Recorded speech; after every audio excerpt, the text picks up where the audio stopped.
In considering the idea of the principle of taking generalized principles and applying them to the home front, I saw that it's not a matter of social scientists have often thought of trying to find social behaviors, not a political reform whatsoever, but a matter of the fact that the universe is ever and forever continually intertransforming and following a number of rules and a number of alternate ways in which it can transform. So I said, I must understand how to produce artifacts out of the intertransformings of nature's energy, and these artifacts then will bring about environmental differences that completely alter the circumstances of humanity.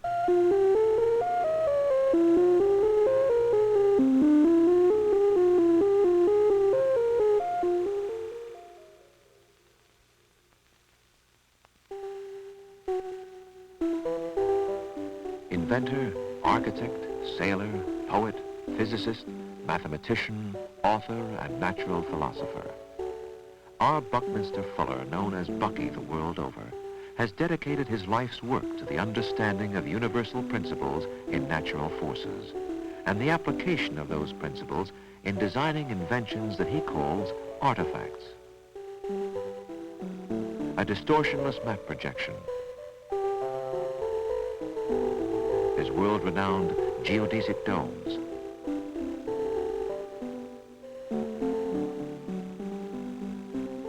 a lightweight living facility, a gas-efficient transport vehicle. Throughout all his work, these artifacts serve as examples of the same basic principles. Fuller is the author of innumerable research documents, as well as 12 books, culminating in his Synergetics, Exploration in the Geometry of Thinking, of which historian Samuel Eliot Morison has said, it will rank in the annals of science with Darwin's Origin of the Species.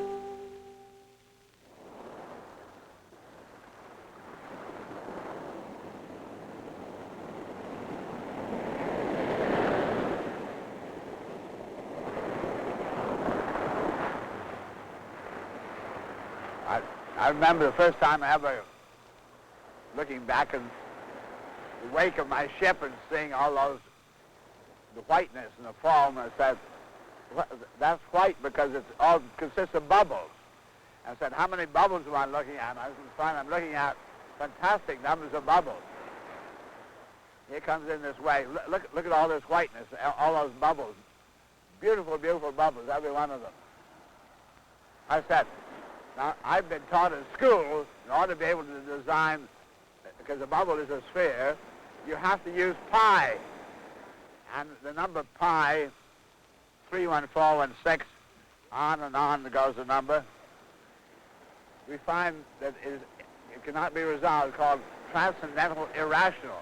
So I said, every time nature's making one of those bubbles, how many places she carry out pi before she discovers you can't resolve it? And at what point does nature decide to make a fake bubble? I said, I don't think nature's turning out any fake bubbles. I think that nature's not using pi. So this made me start looking for ways in which nature did contrive all of her menstruation or spontaneous associations without using such numbers. And I'm quite confident I really have found her coordinate system where she doesn't have any irrationals whatsoever. Because in the chemistry you find her associating H2O, not H pi O. Always whole rational low order numbers, all of associating, dissociating.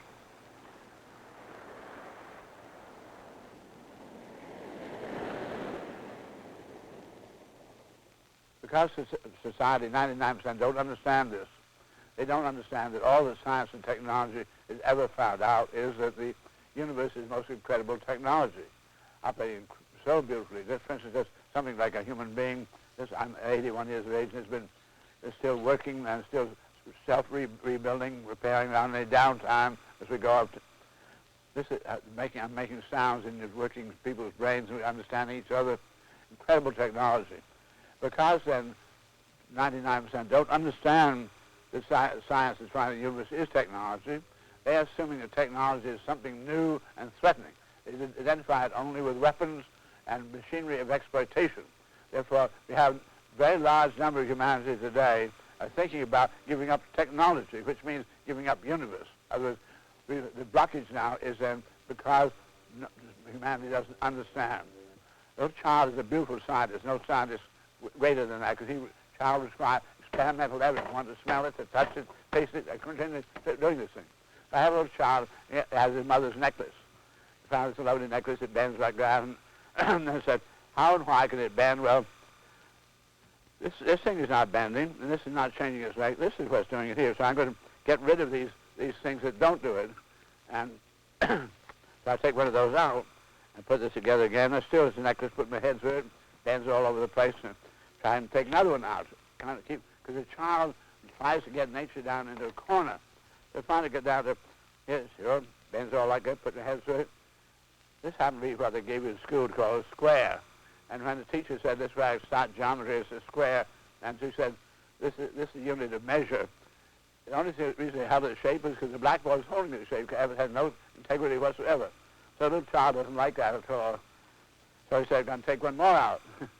And does. So now, put my hand, got a hole in it. It won't change its shape. Boy, this holds its shape. If I take one more out, it doesn't have any hole in it. This is the last case. And this is the last case, and it holds its shape. I want to know how it holds its shape. I want to know what thing makes shape. I've got it. These things won't hold their shape. So then this little child, and this is what we really call you and I call the triangle, and it consists of 6 completely independent parts. 3 of these flexible things and 3 of these push-pull compressions. So we find what we call a structure is a complex of events interacting to produce a stable pattern. And everything you and I use the word recognize, it must go back to a triangle. All right. So triangle is structure is triangle. Now the next thing the child wants to know, came out of the womb and wants to know, what can you get inside of, what can you get outside of? You want to have inside and out. Anything this child can point to is substantial, has inside and outside. So we find that the minimum number, we have 2 points have between this, 3 points have between this, we don't have inside and out. Not like 4 points, we have inside and outside. I got the outside and inside of it, and this is great. This is what we call the tetrahedron. And this is what we call the minimum, because they're all triangles, therefore it's a minimum structural system in the universe. It divides all the universe outside the system, all the universe inside the system, the very essence of anything about thinking. And we say, I want to understand things. What are the connections of the system? Well, we can get 3 triangles around each corner of the tetrahedron, and it's a structural system, divides the universe inside and outside. I can get 4 triangles around each corner, which call it the octahedron, divides the universe inside and outside, all triangles. So it's a structural system. I can get 5 triangles around each corner, and it divides the universe inside and outside, all triangulated, and it's also a structural system called icosahedron. So I get 4 for 1 here. Here I get 2 for 1. Here I get only 1 for 1, because I get the most structure with the least structural investment, most volume in the icosa. That's why I use it as the base of all the geodesic structures. Tetrahedron, octahedron, icosahedron. Newton's physics and Einstein's mathematics taught Fuller that all is energy pattern, even what we call matter, and revealed to his search the structural mathematics based on nature's most economic pattern, the crystal-shaped tetrahedron. Finally, conception becomes reality. In his dome for the Ford Rotunda at Detroit, Michigan, the basic unit is an aircraft aluminum alloy strut, only 1 meter long and less than 1 millimeter thick. 19,680 of them make up the 30-meter clear-span dome. The connection between the tetrahedron and the evolving sphere work in a union of opposites, the push and pull of tension and compression. As the size of the dome increases, it actually grows stronger.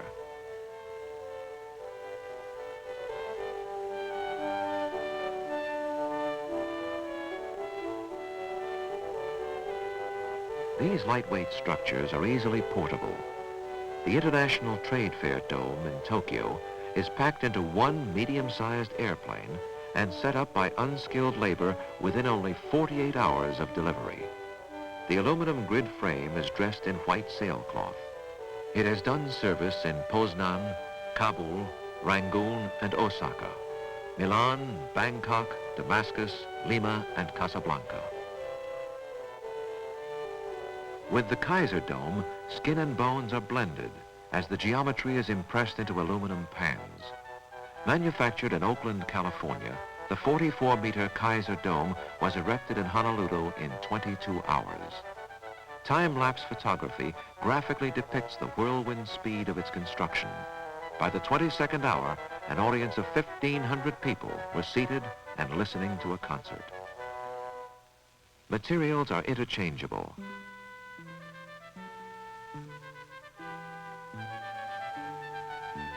A polyester fiberglass pan is used for the radar domes of the distant early warning system along the Arctic perimeter.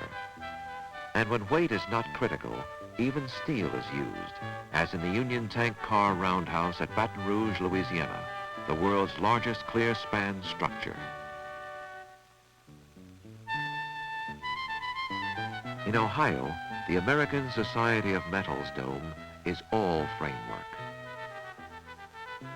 A web of light carries the magnificence of Fuller's ideal to its most ethereal form, a roof of sky. Fuller's structures dot the earth, any material, any size, anywhere. We've gone from the time of my father of 40,000 miles in a lifetime to 4 million. That's 100 times. So the people range very differently from when they're before.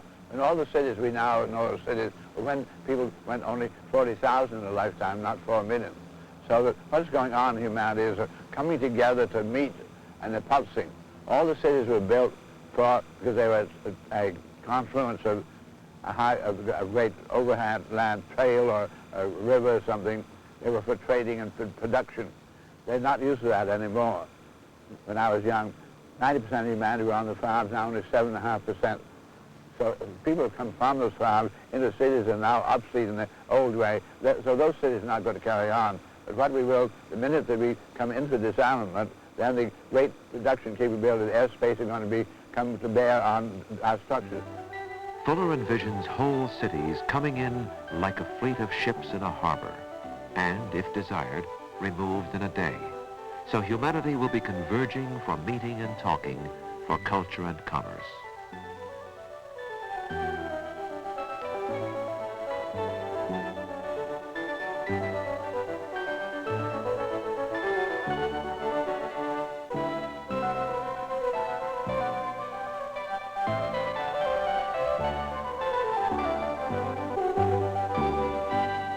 Unquestionably, the development of dwellings for human beings where we deploy, and you want a single family, we're going to be developing great many geodesic domes out of bamboo, which rots fairly soon, but we'll use that as a trellis for vines.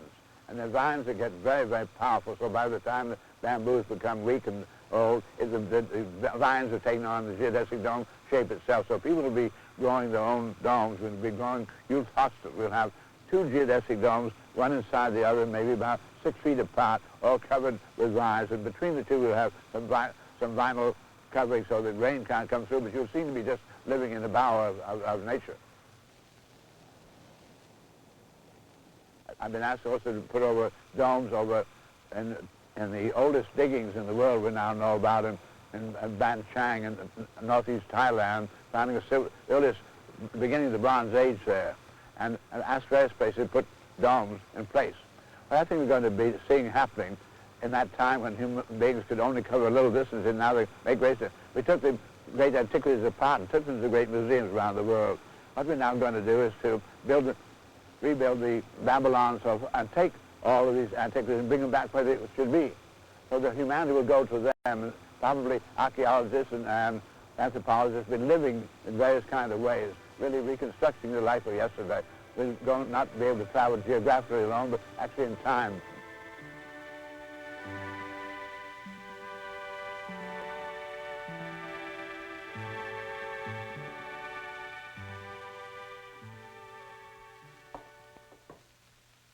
In California recently, with his wife of more than 50 years, Anne Hewlett, Fuller reflected on the sources of his life work, his early near blindness, the childhood sensory experiences and empirical observations which led to his inventive way of considering the world. Put the new tube back in. Yeah. Oh, the newspaper, don't I think that's enough for you. they? Well, reflectively, I have to say one word that describes the phenomena of life, experience life, it'd be the word awareness. So awareness is where it begins. And there's no otherness, there's no awareness. So it was the otherness that I was so aware of. And that the otherness was the motherness and the people, hands on you, doing kindly things, and the food coming in. My eyes are very misshapen, so they're very, what they call very far-sighted. I have correcting lens. I had various things that I didn't know anything wrong with me, because that's what I could see, and that's what I assumed everybody else could see. I couldn't see any details, so I just saw colors, and I loved the colors. I'm very excited by the colors. And my mother couldn't quite understand why I would be continually falling in with love with different kind of a green or a purple. In the early childhood, I think that one of the most important things about it was the importance of smell to me, because I couldn't see details. I really, and I couldn't see people's eyes. I really couldn't tell about personalities through eyes. And I really began to know people by the way they smelled.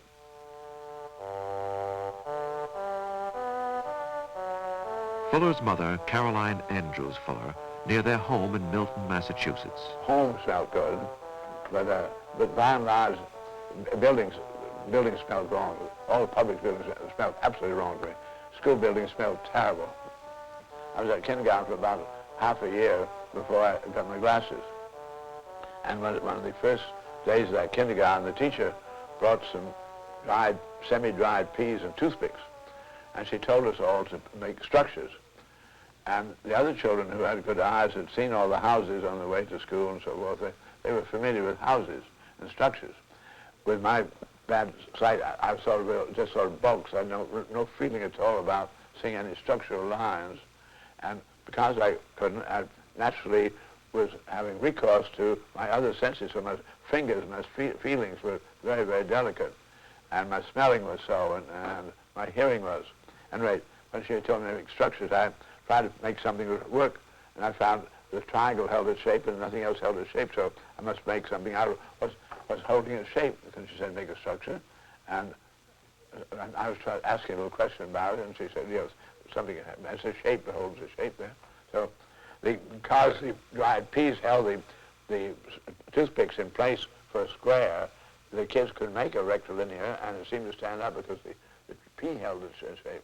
But if it had been actually a flexible cone, it wouldn't. But my feeling was I was pushing and pulling, and that triangle felt nice and steady, so I made a tetrahedron and an octahedron tetrahedron truss, which today would be, what in physics would be isotropic vector matrix, or the uniform interpositioning equal diameter spheres in closest packing. And I had a structure all triangulated, and I remember the teacher calling all the other teachers. There was a little primary school as well as the kindergarten, and they all looked at this thing, and I was surprised that they were surprised, because I just felt I'd done something just logical to do. So at 4 1/2, they took me to an eye doctor, and he found that my lenses were misshapen, and they gave me correction. So that one of the most interesting things in my life is that while they've given me increased magnification as I get older, I still have exactly the same correction. So all I have to do is to take off my glasses today and see what I saw before I was 4 1/2 years of age. So when I take them off, I found that I can't see any human eyes. I see shadowy areas on the face. I get the color of the face, and I get the color of the hair, but no really sharp line. I don't see any single hairs. And I can see the pinkness of the mouth. I see sort of bright highlight on the side of the nose and things like that. So imagine my surprise when I got my glasses for the first time. Suddenly saw human eyes, and then eyes of the cats, and eyes of little snakes, and all these creatures had eyes. And everybody seemed to be communicating through those eyes.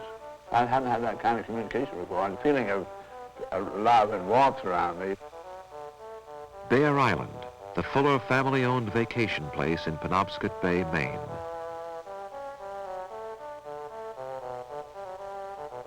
An island that provided a practical boyhood lesson in working on the land and at sea. Out at Bear Island, we were out there. The community is one of possibly 1 or 2 families in this island. Many hours, no families at all. And I got to know going around my own little boat to know all those fishermen, farmers. They did both, and they had to do everything. They were tremendously ingenious at making the tools and making the boats, and they combined the arts of the sea and the land. Well, I then grew up the idea of cutting your own trees and making your own planks and making your own boats. It was a very exciting thing for my life. Fuller's father, Richard Buckminster Fuller, Sr. My father died when I was very young. My father was an incredibly loving man, and I didn't really miss the warmth of that father.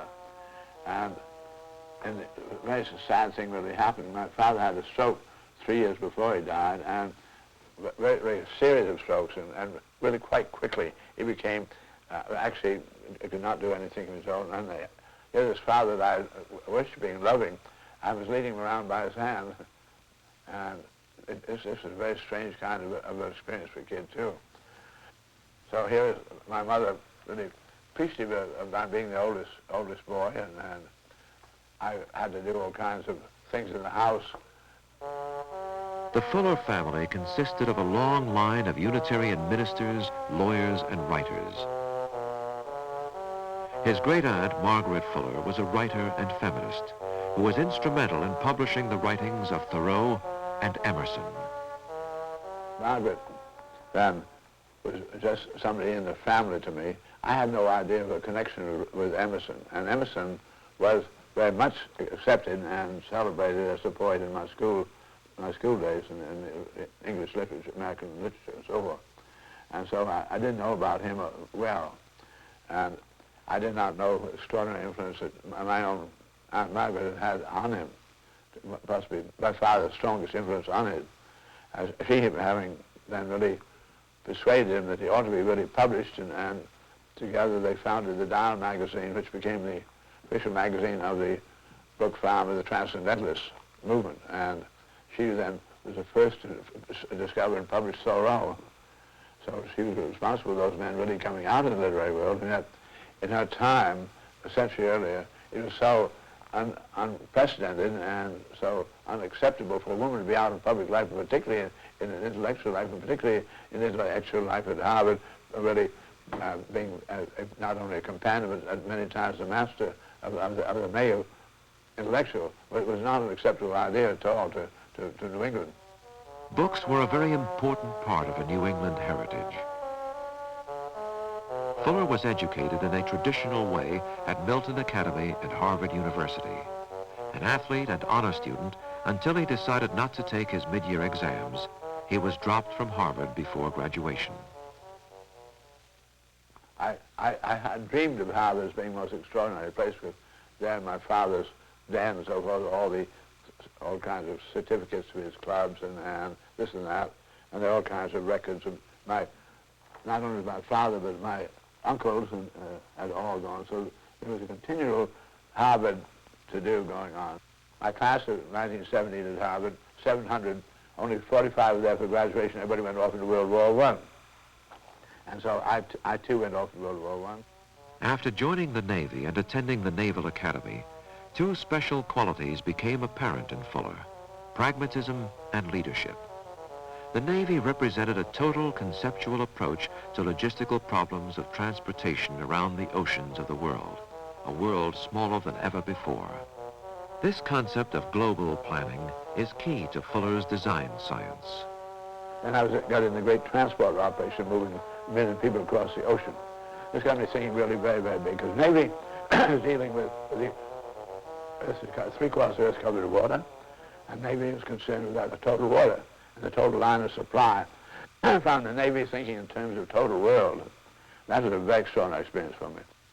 the Navy meant not only getting into the airplanes and submarines, but also the radio. And the radio was just really developing. And fortunately, I had really several very exciting assignments. One of the boats I was in command of was assigned to Dr. Lee DeFries to make his first experiments of talking by voice, by radio, from an airplane to a boat on the sea, and we accomplished it there. This gave me really a lot of excitement of being in a new kind of a world. Then I became aide for secret information to the admirals in command of the 130 transports and cruisers of moving the million people across the ocean and back. And I had to keep track of all the movements of all the ships, but particularly I was very deeply involved in communications. And this gave me enormous insight. During the end of my tour at the time of the war, and came to the armistice, and President Wilson had then to go to Paris for the peace conference. The first president in history who'd had all the radio, and they had the communications was something absolutely new for a president, but we had to then arrange for him to have communications all the way across the Atlantic. So I had those kind of experience. This began to tell me what was going on in technology. This breaking down of great distances and being able to go into the water and into the sky was something so foreign to anything my father and all my grandfather and great-grandfather. I'm lucky to have those diaries and expense accounts of my forebears, and I was realized an absolutely new kind of world was coming in. When I came out of the Navy, I went back in the armor company's great packing house, and they made me assistant export manager. I began to think about the total foods of humanity around the world. You can see then this comprehensive, anticipatory way of looking at things and thinking about the total needs of total man. You understand how I came a few years later to invent the word spaceship Earth, because I began to think about our total planet as beautifully designed and beautifully equipped as a ship.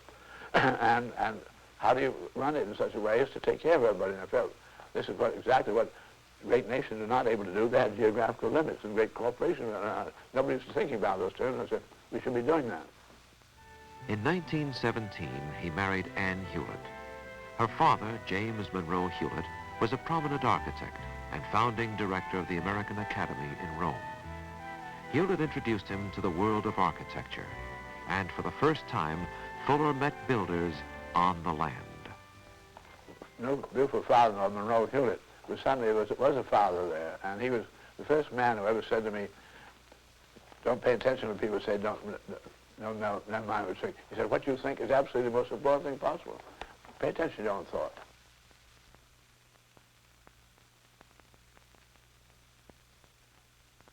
What really hit me very hard was that building industry itself was quite clearly thousands of years behind the arts of designing ships for the sea and the sky. And even more important about my particular life was the fact that whereas in the Navy I had my ship and I was commanding my ship, and everything went great because I didn't have to make any money with my ship. All I do is run a good ship and keep it on top of the water and get things done, tasks done. But suddenly when I got in the building world, I had to make money. And I found that I really had to come to a decision after decision. I'm going to do a good building or make money, because I found they seemed to be mutually exclusive, and I became really a complete failure at business. And I said, I'm going to really do my own thinking. And I want to think about discovering, using the principles which have only been going into weaponry, of doing more with less, most highly advanced, generalized principles of nature, but it goes into theory of ballistics and how do you control the trajectory of explosive hurled missile, how do you build a ship, how do you develop the blast furnaces to make the steel for the ships, all those things had to be done. I said, I'd like to apply this same kind of competence and applying those principles at a high leverage to the home front. And I had a word for it because we had the word weaponry, so I invented a word called livingry. So this then brought me into really not trying to invent principles or discover principles, but really I already was aware of principles in physics, and I said, how do I employ these extraordinary principles to do more with less? Realizing that there were certain generalized principles operative in the universe, Fuller made it his task to account for all of them at once. Drawing his inspiration from natural observation, he sought out and realized all the generalized principles which satisfy two tests. They are true without exception, and they are never in opposition to each other. The consequence of this personal discovery was that randomness could be replaced by a designed awareness. And the human mind had the unique capability to be admitted to some of the great design of the universe itself. Look at the weight of these two bricks, just compression, heavy. Here's this lovely airplane piece. Pick it up with me. Just toss it. Your fingers. Light. Nothing. No.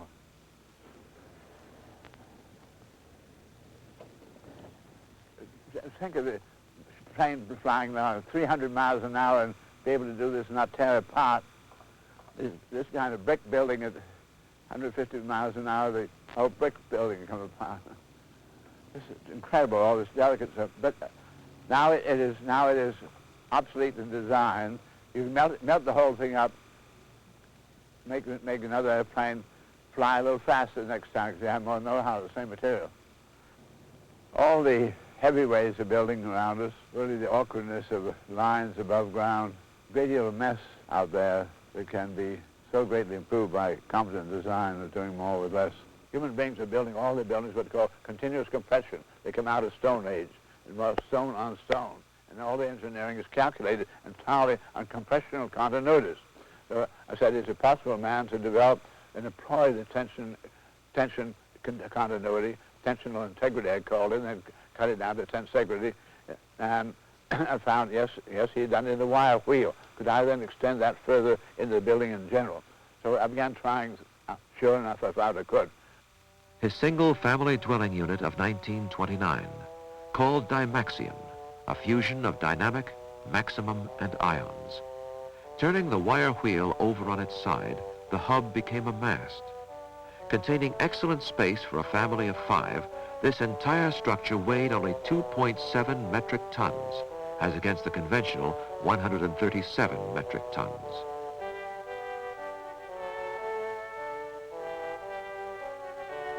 In 1947, Fuller developed the first actual Dymaxion house in Wichita, Kansas.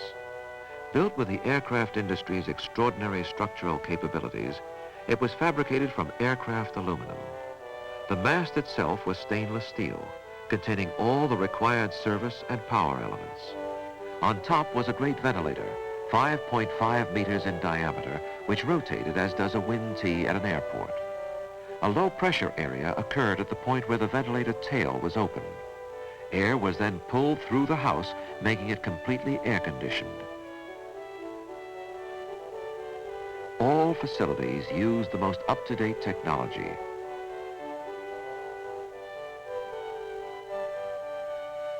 And the house was completely portable, so that, in the manner of a dwelling machine, it might be set down in any desired location. In 1938, a Dymaxion bathroom in a single unit, an entire bathroom containing all facilities and air conditioning. Weight, only 204 kilograms. In 1933, he developed the Dymaxion car, what he called an omni-medium transport. The vehicle was extraordinarily stable, with an extremely low center of gravity, the first vehicle that had its center of gravity forward of the mid-portion of the wheelbase.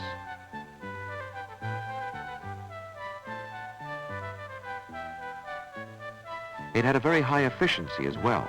With 11 passengers, it averaged some 8 kilometers per liter.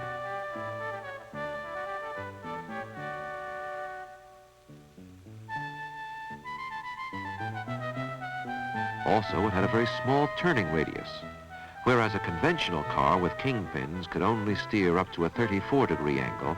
The Dymaxion car's rear rudder post allowed a 90-degree turn if desired. This meant that a driver wanting to park could drive into a space just 21 centimeters longer than the car itself. Supposing this is a galaxy moving around like this, we've learned already that if I were to pull on this, it'll force it to contract. I must remember that when I was lowering this top triangle, I want you to look what I'm doing. This triangle points towards you, the one on the table points towards me. I must lower this top triangle without ever rotating it at all. I'm lowering it, the point stays towards you, never twisting. So I'm not twisting this axis at all, only the equator motion. This is what you call four-dimensional motion. For the first time in your life, you're seeing four-dimensional motion. Axis is not rotating, but the equator is rotating.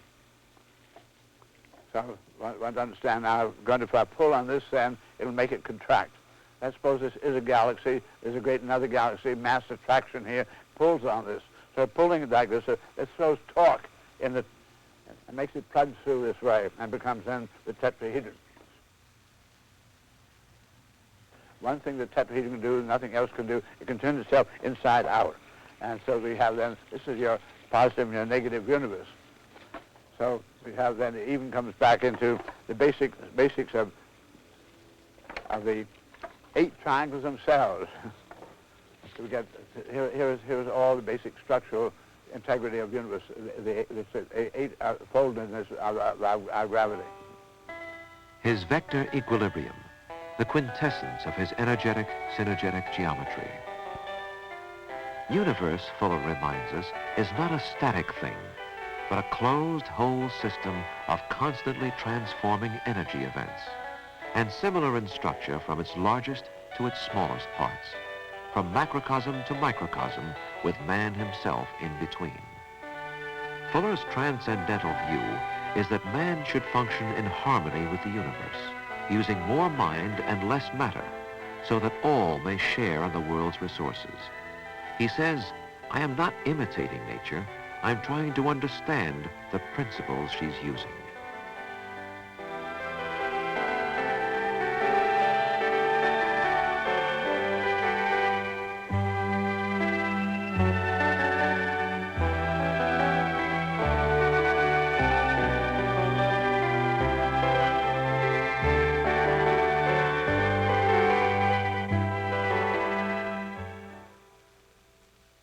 Environment, I think people tend to think statically about, and they think of some hard walls, and that's the environment.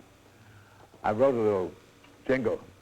Environment to each must be all that isn't me. Universe in turn must be all that isn't me and me. The only difference between environment and universe is me, the observer. Now, environment is not things. We are in a universe that's all energy and all energy events.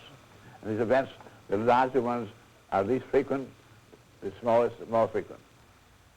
Fuller is devoted to a young world unprejudiced by conditioned modes of thought, and thus able to effect his design science for the future. At the Southern California Institute of Architecture in Santa Monica, he talked to a seminar of young architects about his global concepts and design for efficient energy use. Through the food thing. Nature then you and I can teach and talk to each other whether there's enough tolerance. Something you absolutely have to have, but there's enough tolerance so you don't die. She found man could not learn that the oxygen was so important. She took no chance. You get all the air. The air's been socialized always. In order to be able to play the world game and design science competently, I found that, number one, I want to be able to see my Earth. I want to see my Earth in an informed manner. If any of you, I'm sure you're all familiar with the Mercator map, that's what you're given at school, east-west stretch out, where you'll find Greenland, for instance, is 3 times the size of Australia on the map, which is exactly opposite of the fact. And there's no Antarctic on it at all. So that I needed something, I wanted a background. I'd like to, when you look at the globe itself, you may think, why not just use a globe? But you find if you try to make action tests, how much you can read around the tangent side, you can only read a quarter of the surface at any one time. And I wanted to be able to see all of it at once.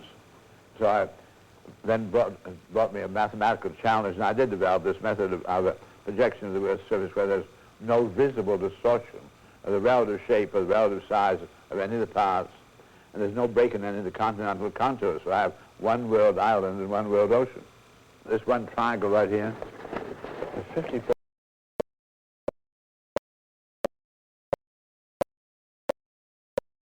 of humanity, this one triangle. When we want to think about where did humanity come from, and I began to get the relative numbers, percentage of humanity on, for instance, here we have 4% of humanity and 7% and so forth. Then 29% over here. Quite clearly, here's 54%. This is where it's coming from, starting here in the somehow rather, right now, we're quite sure we're coming out of the ocean up onto the land in here, and then coming around this way. And it gets really, this is a very remote place over the Americas. They had to come by, they could come by land up this way and get over here. This is a very remote spot where we are, in the terms of the natural motion of human beings on the planet. In playing the world game and using the map as a background with no distortion to be able to list resources, what I developed to start a comprehensive what I call inventory of world resources, human trends and needs. The enormous storage of information which I've been carrying forward for the last 50 years. So I then must play the world game by what I call comprehensive anticipatory design science.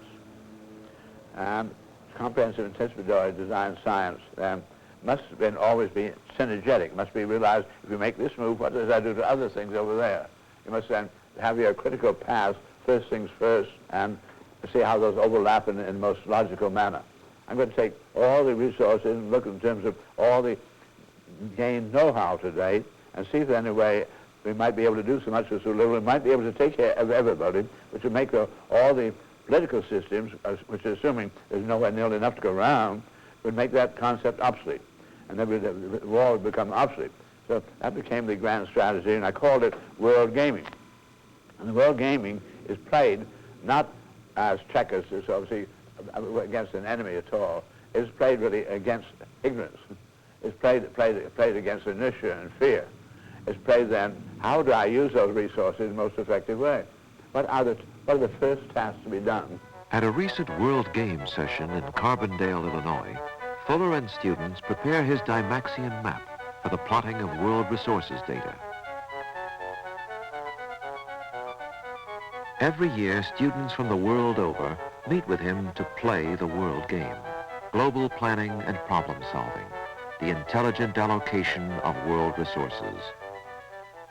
At the world game of 3 years ago in Pennsylvania, they did a complete, a tight study of the energy of our Earth, all the different types of resources and so forth, and they were able to publish a book.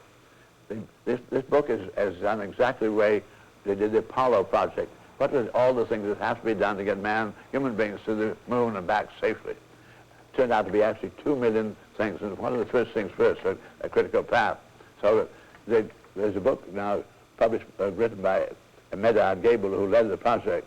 I wrote an introduction, and Stuart Brandt wrote an epilogue for it. It's called Energy, Earth, and Everybody.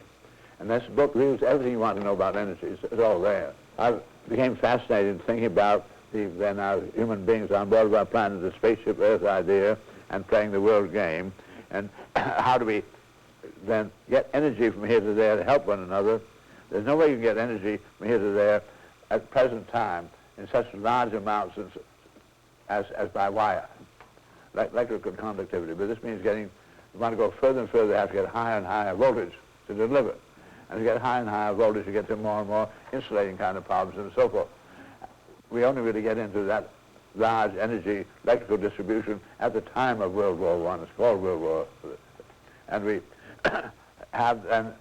we found that an enormous amount of manufacturing be done.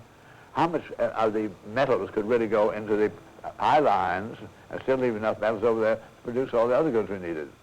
So it came to then, this is where we found the 350 miles about the limit of deliverability on an economic basis. And that has persisted since World War I until 15 years ago, when with the space program we began to learn so much more about, in re-entry, enormous heats and structural stresses. We got into discovering much better insulating devices and so forth. We got into cryogenetics, got into the really no energy losses at all at the near absolute zero phase and so forth. So we got into 15 years ago what is called ultra-high voltage, where it became practical now to consider delivering 1,500 miles instead of 350. This fascinated me very much because I could see, when I look at my world map, if you look at Mercator, you wouldn't think of it. If you look at my world map, you can see not only could I then cross the time zones here, but I could reach Alaska. And there's an enormous amount of water power to be realized in Alaska. We haven't done so far. Then I saw that the Russians were putting dams, hydroelectric dams, in all the northerly flowing rivers, all the way over here. I suddenly found I could reach the Russian network, 1,500 miles. Boy, this would mean something because with all that standby power you have to have for the peak load times, most of the time, 50% of the generating capacity is not being used. I found then that by integrating this network here, we'd integrate night and day, and it would mean that you'd double the generating capacity and operative around the world right away.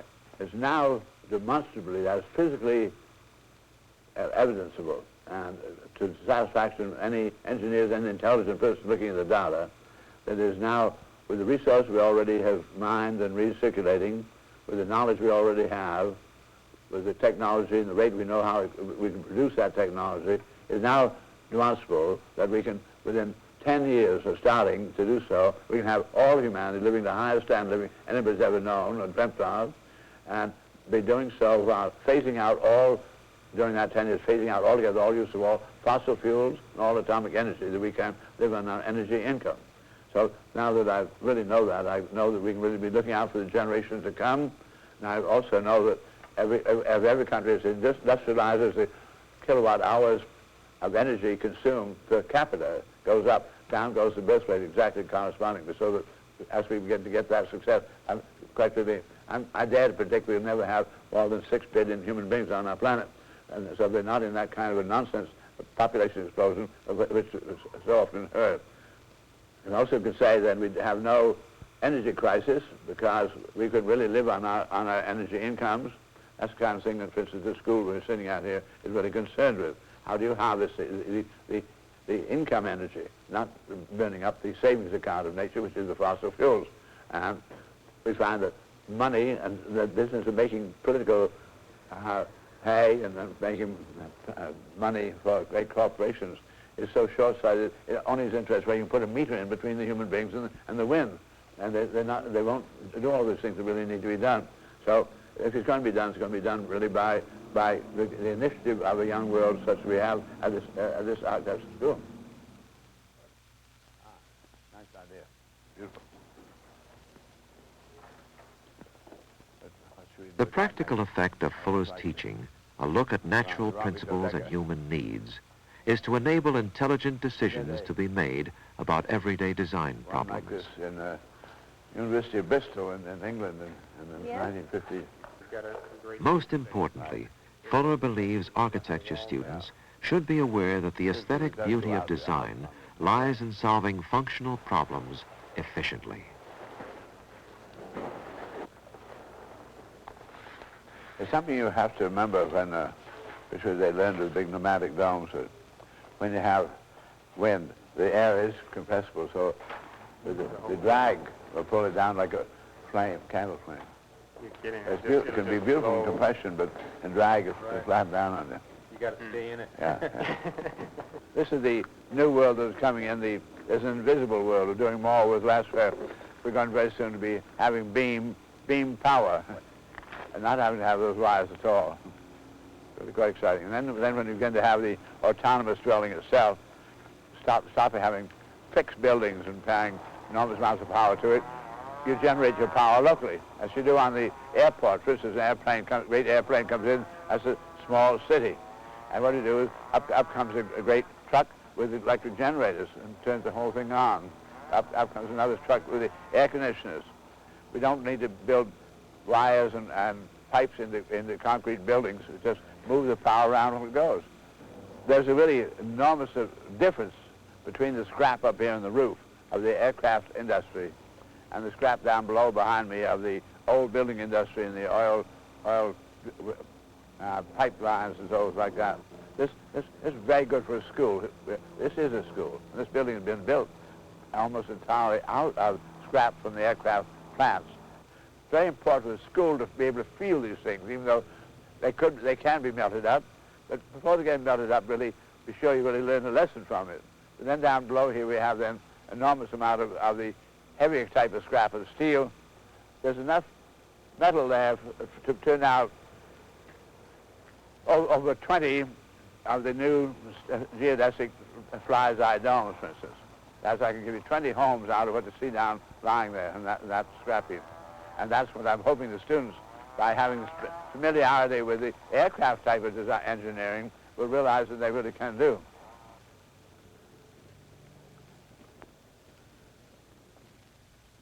50 years ago, when I undertook the experiment to see what the little human being could do effectively on behalf of all humanity, I saw that one of the things to do would be to go so far ahead in time that nobody who had any ownership of any kind would feel threatened. And therefore I would be really left alone. And it has really been quite exciting. That is so. I was able to get enormous momentum.